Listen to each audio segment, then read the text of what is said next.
from your average punk song. You know, you think punk is just this. Completely innovative for sure. Huh? Completely innovative and unique. Yeah, and people are And progressed a lot of, not just that music but others. right. And I think well, it's easy to kind of be like, oh, you know, he does what he does and he's good at what he does, but he's not that skilled of a drummer. Dude, Where's the ethos? Where's the ethos of that? Like that kind of. Where do you think the ethos of that is? That kind of it? Like he almost invented that. I can't really hear you. What? Where did the ethos of that come from? Like where did that kind of style, like the offbeat and like the way he's doing it? Where does that influence come from? I'd have to ask him, but one of the things about him, his mindset that I love is that he likes to do always something different. So, what is everybody expecting normally for that drummer to do with that part? And whatever that is, don't do exactly that. So, if you can take something that, and their original drummer was perfect punk drummer, playing real fast, you know, he could play like in Damn It, for example, like just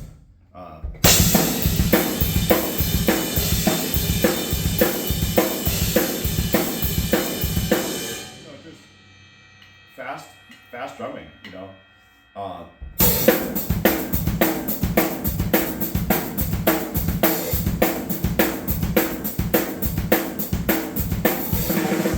That might not be the exact part, but no, but it's infused. It's like you're infusing that part of the mix for sure. Like setting the tone. So that type of style, he came in and Travis came from a ska kind of background with his previous band, the Aquabats.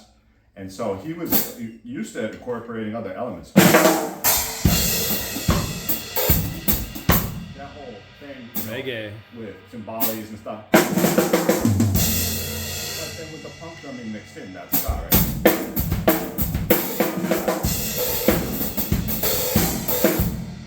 And making it fun with the trumpets and everything. And so he brought in that element, and it was like, wow, the tight snare, the ability to kind of pivot and bring in other tones. It was like, this guy's a perfect fit. So it worked out so well, and the rest is history. But he always had that approach. He loves doing something a little bit more fun and to bring more color, and never wants to do just the most basic. And I think a lot in those terms of colors, like, you know, because, you know, seeing, and I can see a drum part as well as I hear it. You know, you think, okay, what does that make me feel and see?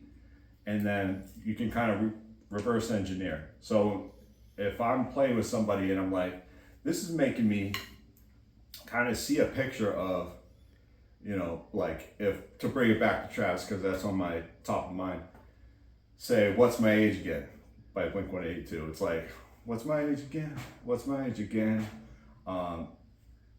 You know, the drum part for that, I'm trying to think, it's like,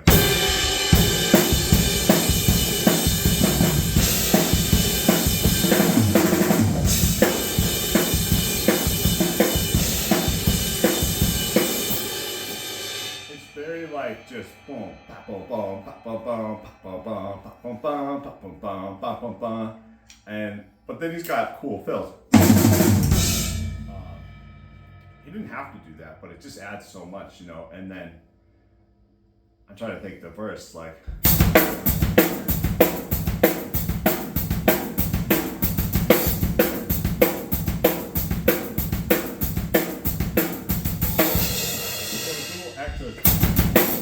didn't have to do that either, but it's just like, ooh, he made you wait for it. He did that late backbeat. Yeah, I love that. So I love just hearing little things like that. Sometimes it's just the one little thing that you do different that makes that whole part come alive, just because of that. Because otherwise, it's just like everybody else would expect you to do. And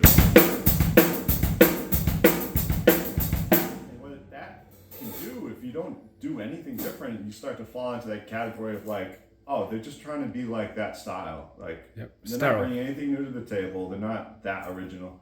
Everybody in the band has to bring something original, you know. I mean, some people are, maybe they don't want to though. Maybe they want it sterile.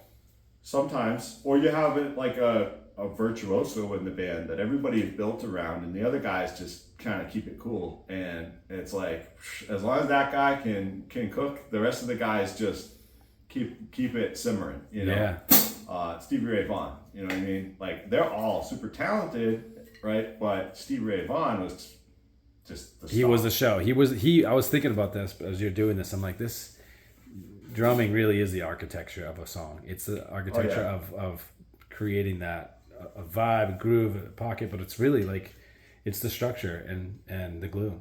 And I can hear that makes sense when you say Stevie. Stevie was the structure. Stevie was the He was so percussive. He had such rhythm. He had such pocket he had it all, but his band was so good. They were almost like you didn't even notice him because he was so the star of that. And, you know, that's my opinion on it anyways, that band was so good at creating a rhythmic foundation for him that he could kind of just float. He could almost float above it. He was integrated in it, but when he wanted to soar, they provided a rock solid foundation for him to just soar. And he didn't have to worry about any of them trying to do a little extra too much during his solo. They just laid it down and he could just fly like over it, you know. We'll hold you up now. Go fly. Yeah. So whenever I used to watch a lot of Stevie Ray Vaughan back in the day, and like watch those Austin City Limits over and over, and just watching that drummer too, just kind of learning what it is to be foundational and to accompany, you know, to kind of put some hits that accent, you know, like when you play jazz, you're accenting hits, you're kind of responding, you're finishing phrases that they start. Yeah. The soloist will start the phrase. Question and answer, or response and answer. Yep. How about like the band of Gypsies? Like, I remember having kind of either even hearing Lindbergh talk about like they really couldn't keep up with him. Like Jimmy, they just kind of they like kept up with it back then, right? Because he didn't have anyone at the time that it was so innovative and it was so fresh. And it was just so off of his mind, and his canvas was so unique. So I don't know if that's true or if there's. Then I could say that as a young kid, but then you could be like, yeah, but actually it was pretty brilliant.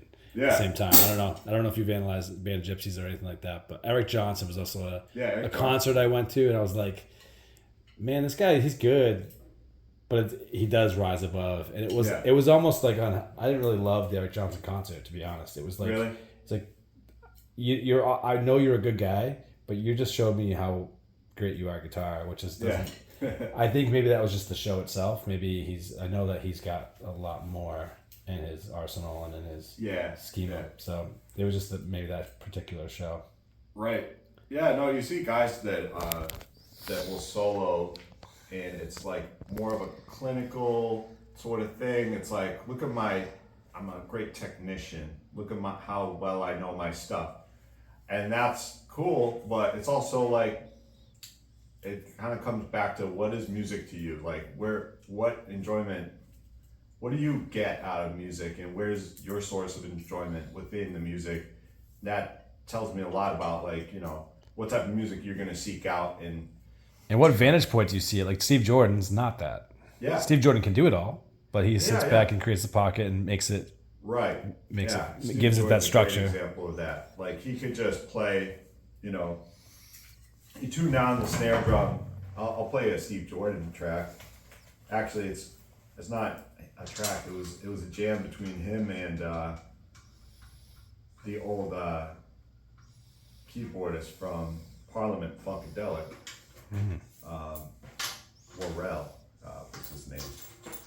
His last name. I'm trying to think of his first name. But he was so funky and so like influential with the tones that he would use, and just a master of simplicity, but just making you go like, stank face. Oh yeah. So I don't have him here with me to jam with, but like Anderson .Paak. Yeah, just playing that pocket so to the point where you trust the pocket to provide everything you need. And then the other guy, he almost doesn't even have to do that much. It's just a few things. You find a phrase that sounds good, and so you're off and running, and it's like the simplicity of it doesn't matter anymore. It's all about what it makes you feel, and it doesn't matter. You don't have to be an amazing technician, you don't have to be fast, anything like that. It's just like.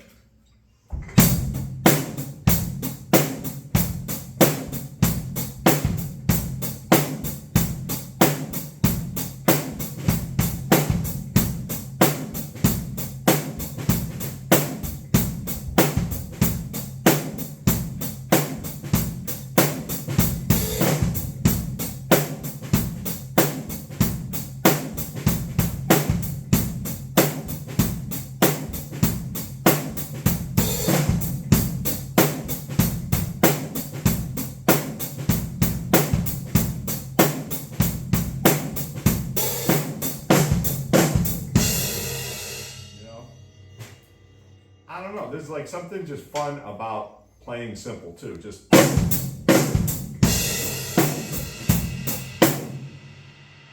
if you could do that, I find that a lot of drummers struggle to play simply. So if you can play simple and have the self-control, then you open up the doors for everybody in the room that wants to play with you.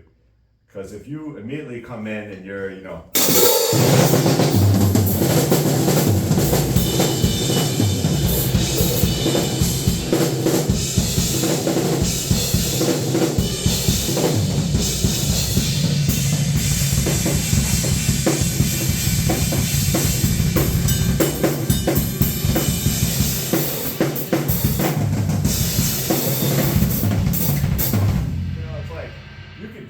in a context where it is appropriate. Certainly, but something you don't want to put every flavor in that burrito. There's a lot of simplicity of too much, too much in the burrito or too much spices. Like give me the accents that work together. Right. The simplicity of Italian food, just putting a couple of great ingredients together. That's it. Yeah, better ingredients, better pizza. Yeah, no, it's important to just. Sometimes take just the ingredients you need to make a nice, it's some of the best dishes, right? Are just simple. Flavor explosions are great, but it's not, you can't always be that. Right, and there's a time and a place. Maybe you want a flavor explosion during your solo or in a section of a song where everybody's like, give the drummer some, let them go wild, but just playing something simple can be liberating, but also like a little scary at first when you start trying to play simple after you've learned a lot of things. Sure. To kind of go back and say, how do I not do all of these things that I've learned? Like, how do I actually play without spazzing out? So then learning grooves and feels and stuff becomes its own art. Just. Like a halftime shuffle. Talked about this before.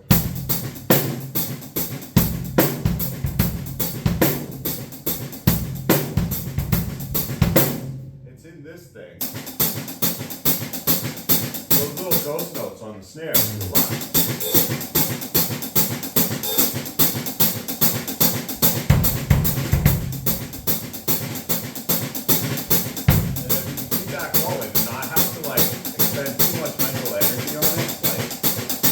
Practice to a point where you can actually just now zoom out and think about the music rather than how do I perform this. And you can get so much more flexibility.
classic grooves, classic feels that every drummer should learn.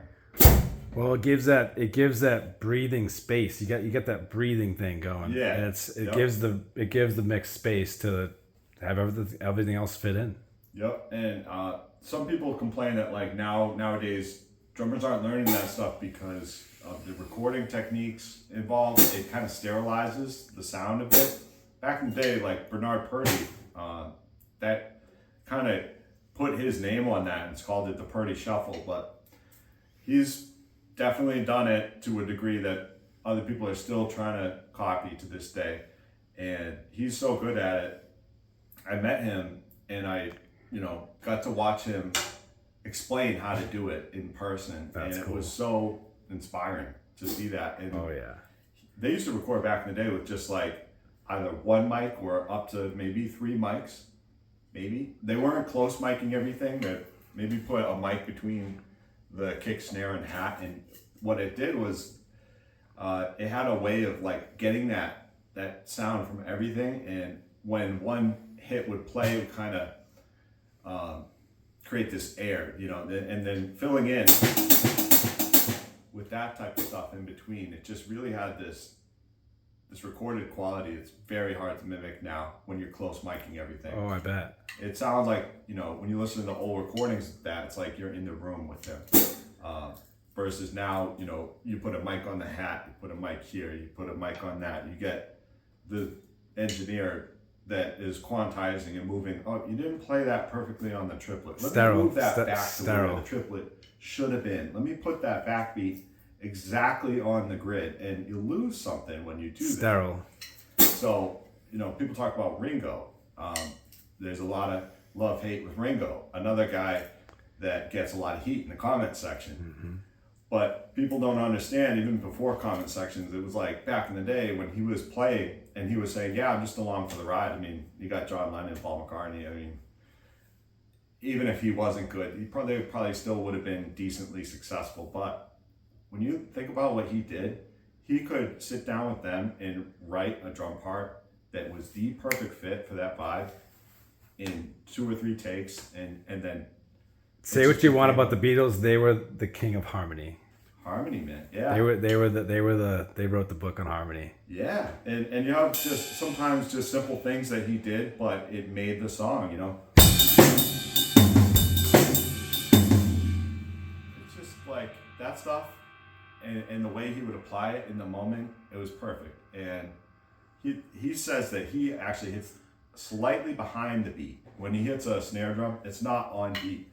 And that's something that people, to this day, people will be like, oh, I'm just going to play a Beatles song, but they don't sound like Ringo. And it's like, you got to study that. You got to figure out how he would play. There's a certain way that he would play.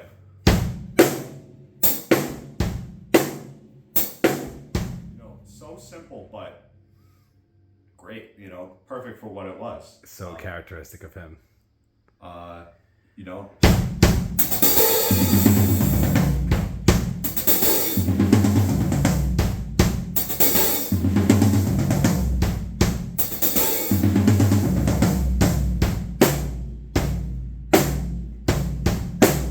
Just not showing off in any way, but just putting in so much color and so much texture into the music. So much. It's still still technical. It's technical to a yeah. Let's put it this way. I've been playing for a long time, so to me, I'm like, that's not technical. No, but I get it. When I first learned it, yeah, it is technical. The nuances. It's in the nuances, and that's where technique and like touch kind of, touch is part of your technique, but musicality, I should say, becomes so important because the musicality, it's like 2 ladders, right? Some people just climb the technical ladder and they don't really get into musicality. So they have all these skills, but it's like they're not applying them in the right places. Yep. They're overplaying. You got to be listening and always sensing that you're part of a greater whole. So the musicality is like right here would be the perfect spot for that. Knowing when to do that, it's not hard, but it's musical. And then there's things that are harder to do, that a lot of people will be unfamiliar with, so they call it hard. And you're like, okay, it's hard to do, you know, I don't know.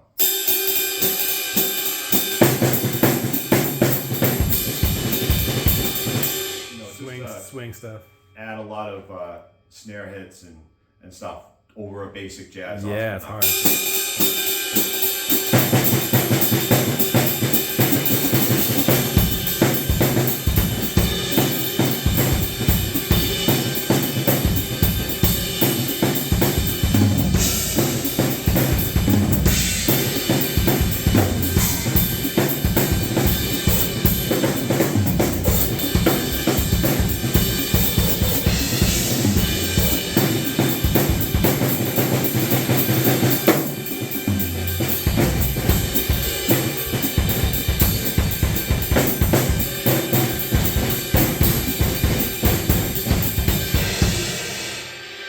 That's technical, and I'm trying to be musical with it at the same time. So you kind of have to have both, right? And I'm not saying that was the best thing ever in the world, but it was something that I was really trying to be listening to myself and imagining a whole band around me and what might they be doing, and then playing off of that imagination of there's a horn there, there's this sound. Maybe it's a flute or something, and I'm hearing that and going, and I'm responding to it. So I'm not only playing the drums at the time, I'm sort of composing a piece of music, right? And then using that internal listening, it might be a vamp on the piano, and I'm hearing that. Boom, boom, boom, ba dum, da dum, ba da, dum, ba dum, da dum, ba da, dum, ba dum, da.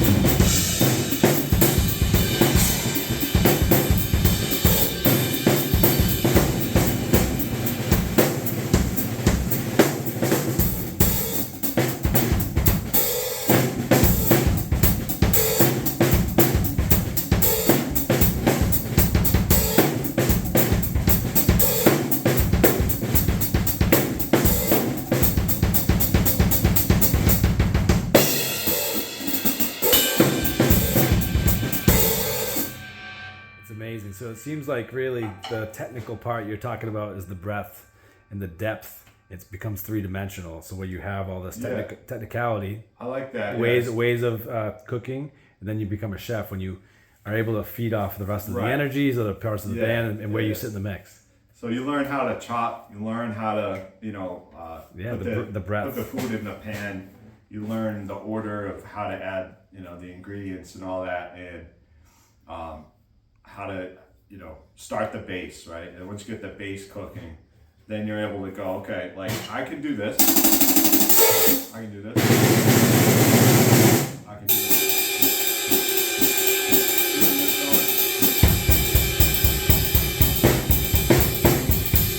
And then you start thinking, okay, what if I change this up?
It's fucking amazing, buddy.